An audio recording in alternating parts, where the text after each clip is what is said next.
Hello everyone, my name is Nan Jiang. I'm from Purdue University. Welcome to listen to my talk.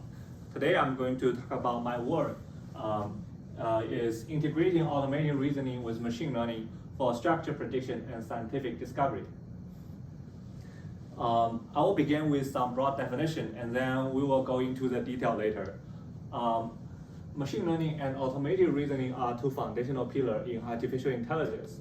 Machine learning on the one hand is a bottom-up system and bottom-up and deductive system. It can fit the data set distribution pretty well. Example of this including the earliest perceptual model to last decade popular model support vector machine. Recently, generative models are quite popular. On the other hand, automated reasoning is a top-down and deductive system. It can build a precise model from problem description. Several famous examples in this community, including satisfiability solver, satisfiability modular series solver, or different theorem provers for proving mathematical theorems. However, even these systems are quite powerful. They have their own limitation. For example, machine learning are challenging in providing formal guarantees. Recently, generative AI having this hallucination problem, which is the generated output are fabricated sometimes or even false. In some unseen or unreal scenarios, this system may violate critical constraint. However, automated reasoning has its own limitation. It's quite rigid. You need to know the problem formulation before you write this software. And it's very difficult to adapt to the evolving data distribution, and nor can it cope with complex data like text and images. Let's see a few examples on why this system has limitation. The first example is when I play with the recent generative model ChatGPT. I'm asking it for a logical problem. The problem is Mike's mom has 4 kids. 3 of them are Louis, Drake, Matilda, and what's the name of the 4th kid? Does the audience has the answer? Yeah, it's Mike. Okay, great. Yeah, that's a pretty good example that a human being can have a quick answer for this logical problem. However, the ChatGPT model cannot answer it directly. Even if we try it again and again, it still cannot do it. So not only this logical reasoning task, there are other tasks that ChatGPT cannot do it pretty well. In this community, one of the scientists, Liang LeCun, commented at current level, this large language model is still at cat level intelligence. It cannot reason, it cannot do planning pretty well. On the other hand, so automated reasoning, we were using some set solver as an example. It can give you a feasible assignment for some logical formula look like this. However, you cannot easily relate those data distribution or probability on top of it. Nor can you relate the words in the language with relate with those Boolean variables or those pixels in the images with those Boolean variables. The problem I consider in my research, structure prediction and scientific discovery are important problems in AI. They are still, because of this limitation, they are still beyond the reach of learning and reasoning. So here comes my research idea. The broad idea is we are going to using both the advantage of 2 systems, and then I'm going to proposing the integration pipeline. The key insight is we are going to embed diverse reasoning solver as a differentiable module into the neural networks. After doing the integration, you are having 2 benefits. The first of all is verifiability. You are going to, as a whole integrated system, you're going to have constraint satisfaction guarantee. Secondly, after doing the integration, you are going to have the scalability. It will accelerate learning to more high-dimensional data. Here will be, the rest part of my talk will be partitioned into 2 parts, and we will briefly talk about the future work. If you have any questions about the previous part or the following part, please raise your hand and I'm happy to answer. So the first part of my talk on verifiability. The second part of my talk will be on scalability. Let's begin with the first part, which is integrating reasoning with learning to ensure constraint satisfaction for structure prediction. So here's one example, typically in structure prediction, which is the task is you are going to recommend a route that can satisfy the delivery request, and then the route should also meet driver's implicit preference. The implicit preferences are represented in the driver's previously traveling record. Each day he got some task to deliver, and then his actual traveling record. If we're using a machine learning model like a transformer, it can learn agent's preference from the data pretty well. However, it is very difficult to always satisfy the delivery request. If we're using some reasoning solver, typically we're using some traveling salesman problem solver. This solver can guarantee you the generated output is always a feasible route. However, you don't know how to extract the preferences and encode the preferences into the solver. Most of the time, this solver will give you a shortest time or shortest distance. What does it mean, like the preference? Preference could be, for example, let's say you have 3 locations: school, park, and mart. And then one of the drivers may like to travel from market to park to school. The other driver may have another preference. For example, he would like to go to school first because he's a college. Maybe he like college more, so he will start from school to park to mart. Each of them are correct answer, but you don't know which one is the one that he like to take. Okay, thank you for the question. So if we are about to design an integrated system that combines neural network with reasoning solver, we may using the neural network to learn the preference from the data, and then using the reasoning solver to satisfy the delivery request. The second example is doing code generation from language. Here I'm using a SQL code as an example, where the user input is a natural language query. The output is a SQL one line of SQL query sentence that reflects intention in the natural language and also can be executed to query this database. If we're using a neural network model like transformer, it can naturally understand the query sentences during training. However, it's very difficult to ensure the output sequence is a executable query. If we're using some reasoning solver like SQL Grammar Engine, it can give you some executable SQL queries throughout the historical logs. However, it's hard for those grammar engine to understand the new language. Changing one word may directly change the intention of the query. However, it cannot be easily done in the grammar engine directly. So if we are about to design a new system, then we can use a neural network to understand the natural language, and then we're using reasoning solver to ensure the output is executable by knowing the SQL grammar. So the main design principle is we want to have a flexible neural net structure to learn from representation from the data. So here we take input and then feed it into a machine learning model. Secondly, we want to handle different type of constraint. So we are using a reasoning solver. Typically, a decision diagram is used. What it tells you is certain assignment is infeasible during the generation. Finally, you will have a feasible output.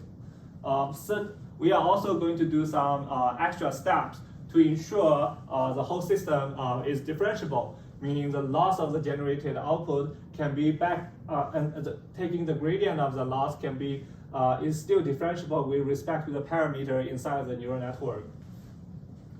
We call the proposed system on the right-hand side is constraint reasoning embedded structure prediction, which is for short called SEP.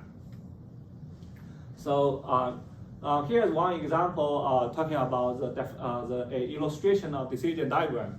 Decision diagram in nothing but a directed acyclic graph. It is heavily used in combinatorial optimization problem or in operational research problem.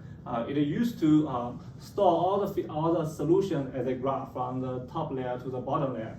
And then here is one example of it. It is defined on 3 variables. First layer for y1, second layer for y2, third layer for y3. And each of them can take different value assignment.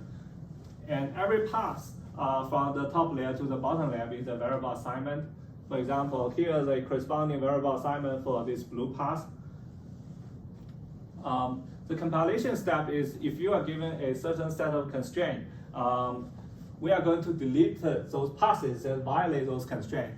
After the deletion, we are going to do some merge operation. For example, this edge is merged for 2 different passes to ensure the space of this graph is still compact, so that it won't consume too much memory. One of the observations that we have is why these 2 systems can cooperate smoothly is because an output from the sequential decoder in the neural network part corresponds to a path that can descending from the first layer to the last layer. Here's one of the illustration. For the first step, you are about to make the first prediction. The decision diagram is at the first layer. It told you one of the choices it cannot be selected. Neural network will make the choices between the rest of 2. For the second, so a prediction of the neural network corresponds to picking the left edge in this step. For the second step, you are descending to the second layer, so it will also tell you certain slots cannot be chosen. The neural network will choose by its value for the rest of 2, and then a prediction for the second step corresponds to an edge in one of them.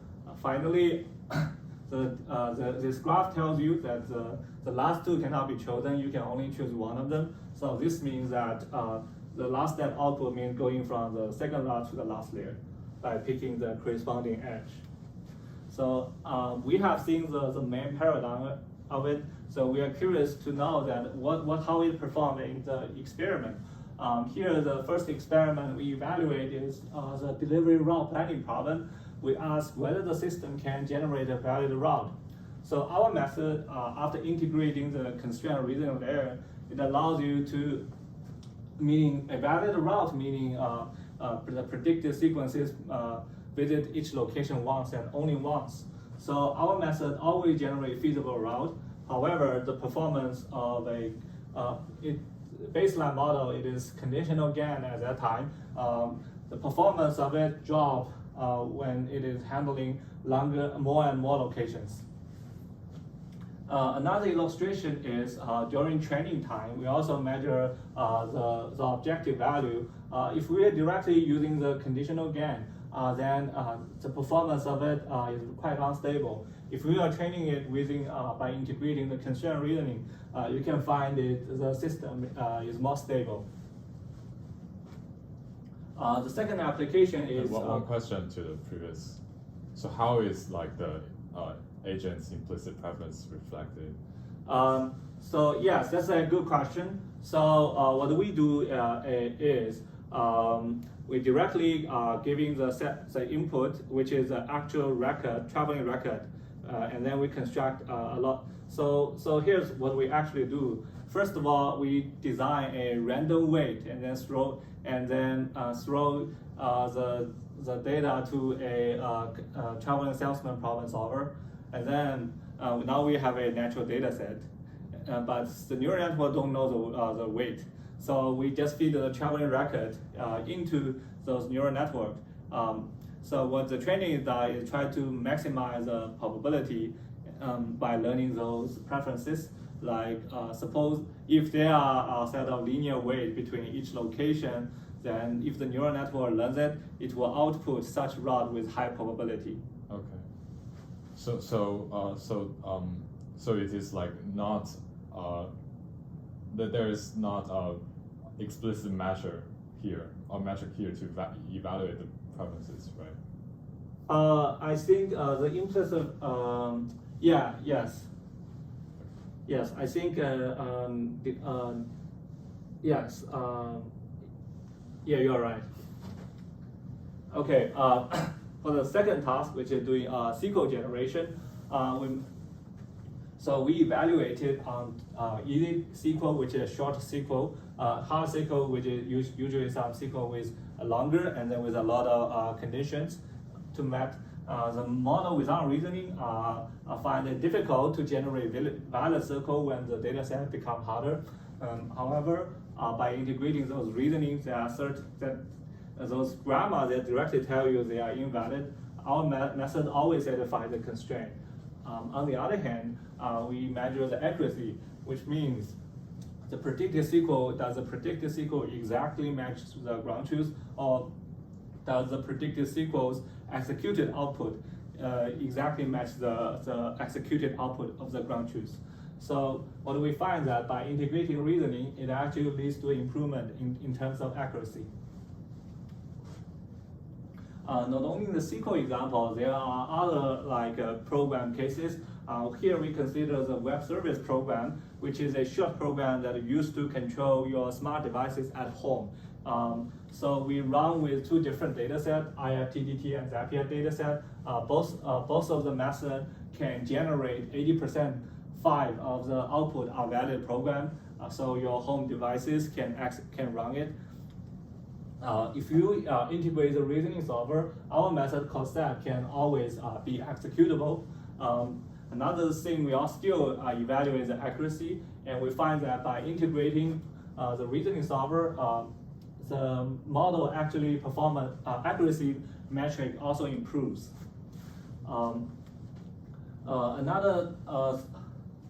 So not only in the previous example, there are some logical constraints that look like this form. We find that there is a highly efficient theory, which is based on the Lovász local lemma, that tells you that if you follow that principle, then your sampling will be much faster.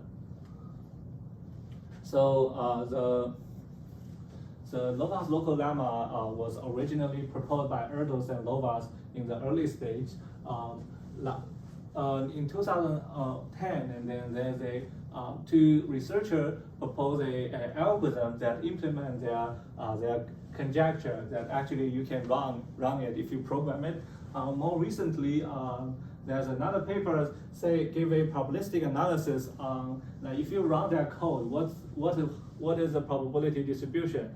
So here basically if you follow that principle, basically what it gives you. You have a set of Boolean variable, you have a set of certain logical constraint.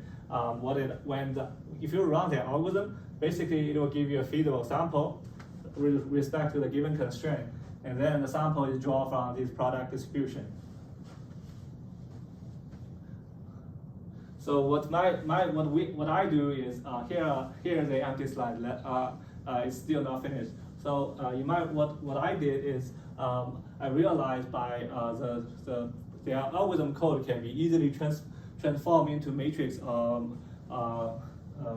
computation. So each step in the sampling algorithm become a layer in a neural network. So basically now I have a neural network that layered in the system that exactly do what it does. So I can ensure when it terminates, the output is a feasible assignment, and the assignment is drawn from the model distribution.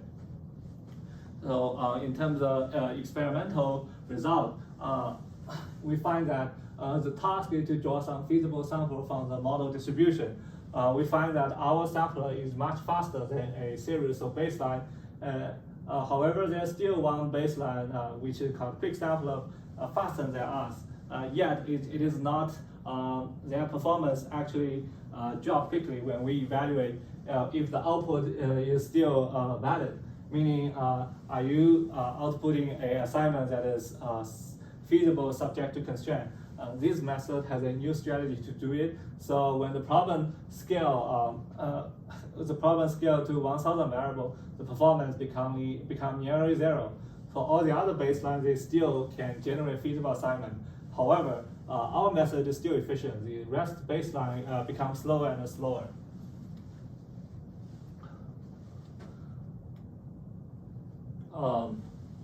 Now let's shift gear and then talking about the second part, which is on scalability side. We are going to integrate reasoning with learning to accelerate scientific discovery. So scientific discovery is the goal of it is to extract physics knowledge from the experimental data. Assume that here's one of the experimental data, and then you having a set of allowed mathematical operator. The task is to return a closed form equation that best fit the data set. For example, one of the best equations can be like this. Historically, it is done by scientists like Isaac Newton or Kepler or Avogadro.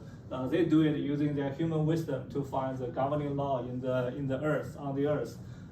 Nowadays, we want to use machine to automate the search to replace scientists, so that the algorithm has the probability to handle more and more complex physical phenomena. Okay, this is still broken, but don't worry. Here, I want to say is there are a lot of methods started from the early stage from Pat Longley, and then he proposed the concept of using machine to find law from the experiment directly. To more recently, there is a science paper saying that they actually using a software called genetic programming to find it, and then he showed many successful examples. Recently, people turn into the deep learning method like deep reinforcement learning, multi-color tree search, or pre-trained transformer. However, a common limitation I observe is from their scalability side. We find that they struggle to solve those equations with more than 4 variables. The main reason is the space of possible equation grows exponentially with the input variable. So if you take 4 days to find the correct equation, if you throw it 10 variable data, then the time of it will be way longer. Our idea to tackle this scalability issue, our idea is using scientific reasoning. Here is one of the examples that people actually happen in the real science history, which is on ideal-gas law. The ideal-gas law is about the relationship between 4 factors, which is the amount of gas, the temperature of the gas, pressure of the gas, and the volume of the gas. The first scientist, Boyle, found the pressure times the volume is a constant, while doing the experiment holding the amount of gas and temperature to be fixed. Secondly, Charles, by setting free for the temperature, he finds that pressure times volume divided by T is a constant. And then the last scientist, by setting free all the variables to be free variable, he finds that pressure times volume divided by N times T is a constant. We call the process that each of the steps that you do control variable experiment, and then you make a partial conclusion, and then you grow your final conclusion iteratively based on previous success. We call this process scientific discovery. So our process, it looks like that. We have a set of experimental data. We are going to throw it into some classic symbolic regression method, and we are going to embed our scientific reasoning on top of it. The final output is a optimal equation for prediction. So let's take a look at the how it actually grows on the as a walkthrough. Here we're going to search for equation involving 4 variables, and then instead of directly searching it, we're going to searching from the simple equation involving 1 variable x1 and iteratively grow. Well, our assumption is needed, which is saying that we need to query the data we want. In these cases, we need to query those variables that do control setting, meaning x2 takes the same value in this batch, x3 takes the same value, x4 takes the same value.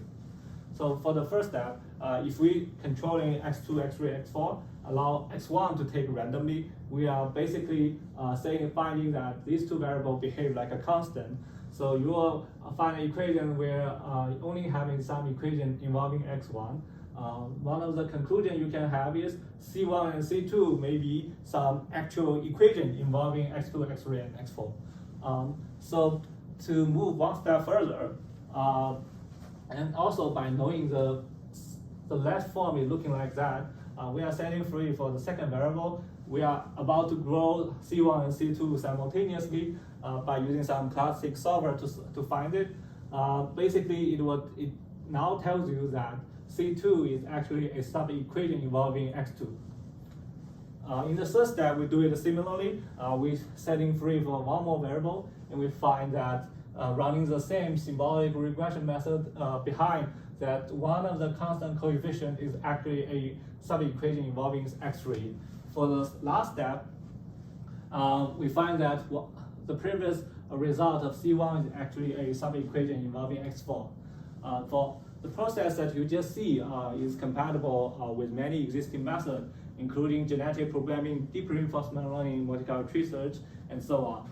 So we are, not only we did some like this, we are curious to know why our method leads to acceleration. So here's our analysis, basically saying that there exists a class of equation. The equation, one of the example maybe looks like that, x1 plus x2 times x3 plus x4. If you're following our method, or if you're following the classic method still need exponential space. However, using our methodology, which is based on scientific reasoning, this will reduce it to polynomial space. So because the space is smaller, so our method has much higher chance to find it early. We did some experimental study with the baseline by running experiment on the data involving 10 variables, 20 up to 50 variables. For each of the testing, we find that our method leads to a more accurate prediction correspond to the ground truth.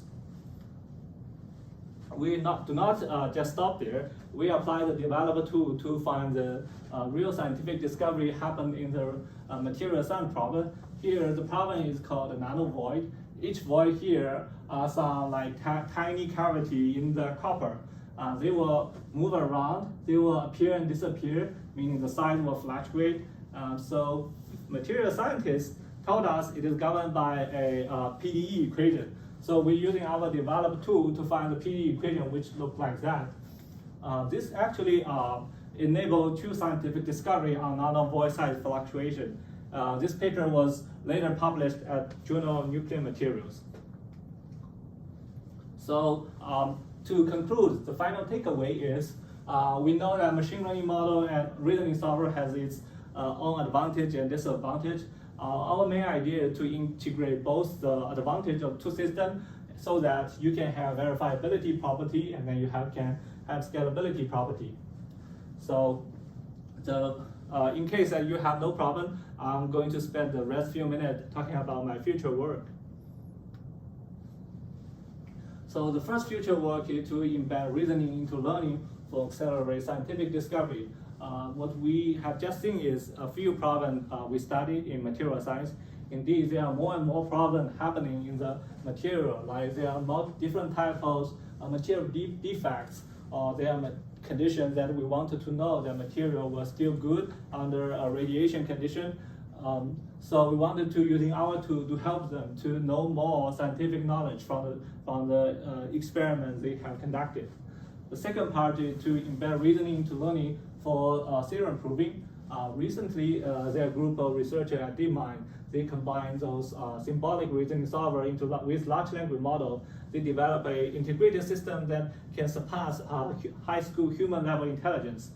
They show that it can win a silver award at the International Mathematics Olympics. So what they provide us is a way that using this system to do hard mathematical theorem proving. We can grow from there and then finding more problems to solve and then make this community grow larger. Finally, we want to design a unified system between the reasoning and the learning. So over the years, people have been developing different solvers to handle different constraints. Indeed, this will be very difficult for interacting with large language model. because large language model take whatever data and then generate whatever output. It does not have such kind of limitation.